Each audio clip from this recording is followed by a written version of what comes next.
Hello guys and welcome to a new video on Civil Tutorials channel. Today I will show you how to open applications on Samsung pop-up view mode.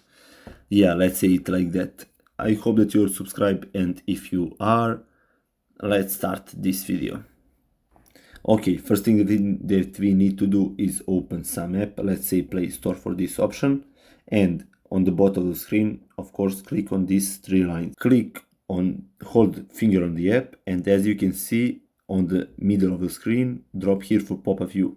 If we do that, it will be open. We can resize it, we can do some really cool things with it, and I will show you another option. If you close it and let's say open Google Drive and open Play Store, a really good option that we can do is a split screen option. If we hold it and drop it at the top of the or at the bottom of the screen, it will open in the pop-up view. Not pop-up view, the split screen view. Yeah, it is that easy. We can also resize it, of course, or turn it into the full screen.